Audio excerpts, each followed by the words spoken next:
양방향 척추내시경과 추간공 확장술을 비교해서 장단점이 무엇인지를 알아보겠습니다. 추간공 확장술의 방법은 크게 수술적인 방법과 비수술적인 방법이 있습니다. 방법은 현미경 수술이든 양방향 척추내시경이든 수술을 해서 좁아진 추간공 속에 끼어서 죽어가는 척추신경을 풀어놓으면 비로소 통증이 호전되고 척추신경 기능이 회복이 되고 엉치, 허벅지, 종아리 근육 기능이 다시 유지가 됩니다. 반면에 추간공 확장술이란 시술은 상부 관절 돌기의 거의 뒷부분에 관을 위치시킨 후에 C암이라는 엑스레이 기구로 확인을 해가면서 척추 후관절 돌기의 뼈를 일부분 갈아내는 시술입니다. 가장 결정적인 단점은 눌려있는 척추신경이 풀렸는지 안 풀렸는지 C암이란 기구를 가지고는 확인이 안 된다는 것입니다. 확인이 안 되면 척추신경을 누르고 있던 협착증을 일으킨 뼈가 충분히 제거되었는지 눌렸던 신경이 풀렸는지 확인이 안 된 상태에서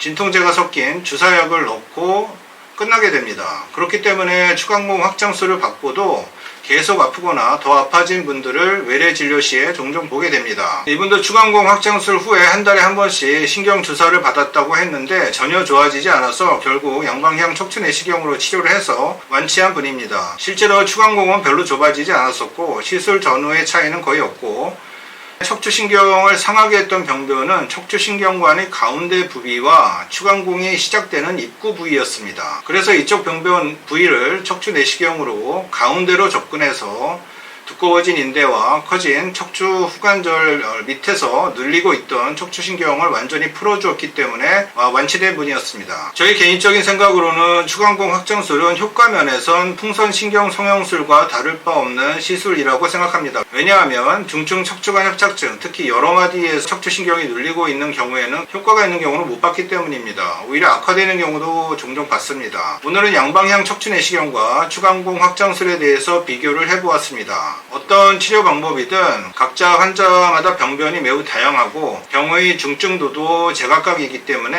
환자 상태에 딱 맞는 치료를 해서 확실하게 치료하는 것이 가장 좋은 방법이라고 생각합니다. 저희 경험을 보면 척추병변은 세 군데가 됐든 네 군데가 됐든 한 번에 확실히 해결하는 방법이 가장 환자분들의 예후와 건강을 위해서 좋습니다. 이런 치료 누구나 수술한다고 하면 부담이 되고 싫은 것은 인지상정입니다. 그렇지만 꼭 수술을 해야 되는 상황에서라면 수술하는 것이 그래서 한 번에 완치하는 것이 좋습니다. 수술이 꺼려진다고 하셔서 이런 시술 또 저런 시술 이런 치료 저런 치료를 여러 번 받으면 받을수록 그에 따른 합병증과 부작용이 생길 가능성이 높아집니다. 이제 날씨가 선선해지면 온몸이 혈관이 수축하며 또 척추질환이 있는 분들은 혈액순환이 잘 안 돼서 척추신경 기능이 떨어지기 때문에 통증을 더 느낄 수가 있습니다. 이럴 땐 통증을 참아가며 운동, 특히 걷는 운동을 많이 하지 마시고 원인을 정확히 진단해서 해결한 후에 운동을 하시길 바라겠습니다. 지금까지 우리 몸의 팔다리 근육을 움직이게 하는 전선줄인 척추신경을 병들게 하는